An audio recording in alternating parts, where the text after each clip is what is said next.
Do you ever wish the world would just get a little safer, a little gentler? Do you find yourself waiting for other people to change, for them to finally stop hurting you?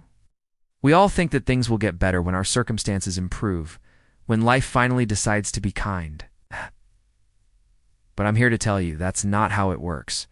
Nothing and nobody will ever stop hurting you until you change your relationship with pain. The truth can be harsh, but it's also incredibly freeing. You cannot control how other people behave. You can't stop them from being thoughtless, from being selfish, or from making choices that impact you. But what you can control is how deeply their behavior reaches you. Once you master that internal world, nothing and nobody will ever hurt you in the same way again. It's not about building a fortress around your heart. It's about becoming so fundamentally strong that the arrows just bounce off.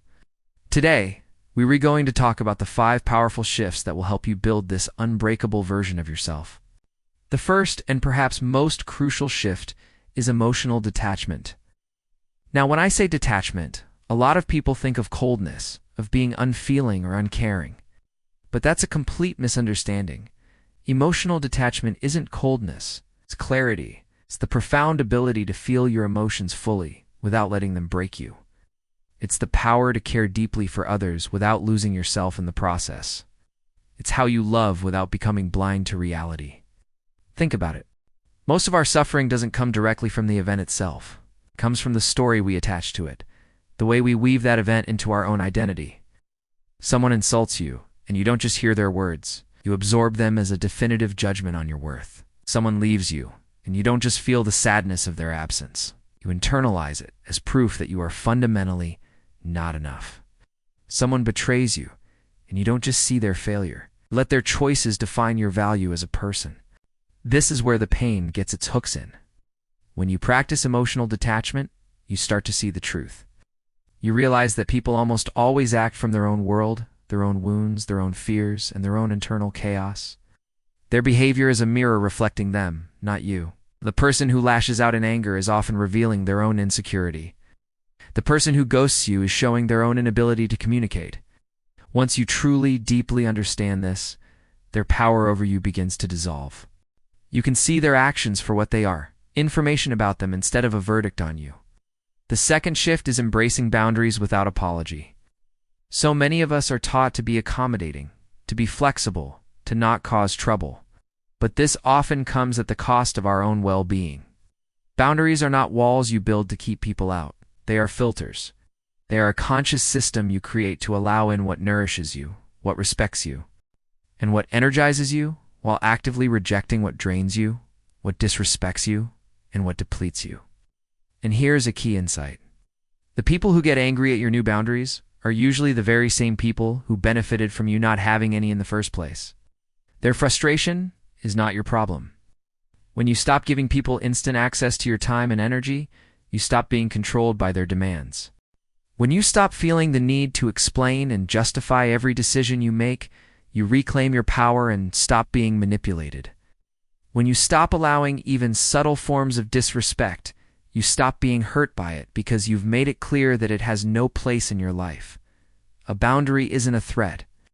It's a statement of self-respect. It says, I value myself enough to protect my peace, and you never need to apologize for that. The third essential shift is rewriting the story in your head. Pain is not an objective reality. It's a product of meaning, and meaning is a product of interpretation. The exact same event can create immense suffering or be a minor inconvenience, all depending on the story you tell yourself about it.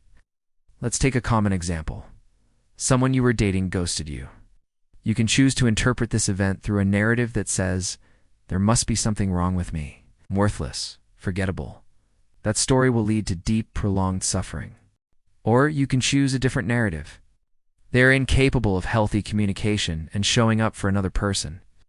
Their inability to be direct is about their character, not my worth. See the difference? The event is the same, but the emotional outcome is worlds apart. If someone disrespected you at work, you can decide, I probably deserved it, should have done better. Or you can decide they clearly don't know how to treat people with basic respect. That's a reflection on their professionalism, not my competence. Your mind is the author of your suffering, but the good news is, your mind can also be the editor that ends it. You have the power to pick up the pen and rewrite the meaning of every event in your life. Choose the story that empowers you, not the one that imprisons you. This leads us to the fourth shift: walking away early.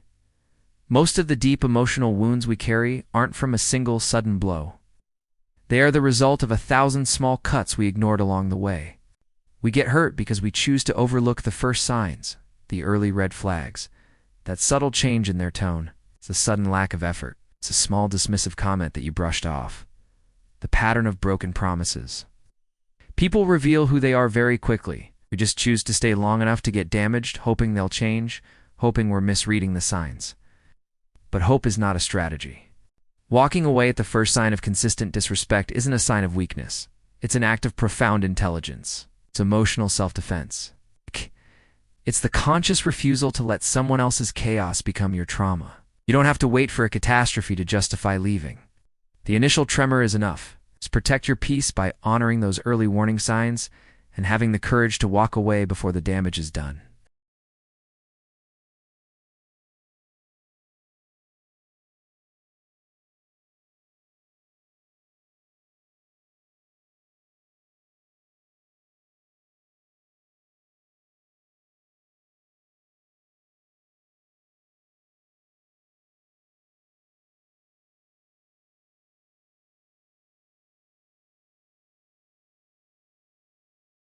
They're just noise. When you don't base your fundamental worth on whether someone loves you, rejection stops being a devastating verdict and instead becomes simple direction, pointing you toward a path that's better for you. When you stop seeking approval from everyone you meet, their judgment becomes completely irrelevant. It's just their opinion, and it has no bearing on your reality. When you learn to generate your own peace, your own happiness, and your own sense of worth from within, nobody can steal it from you. You become a self-sustaining source of strength.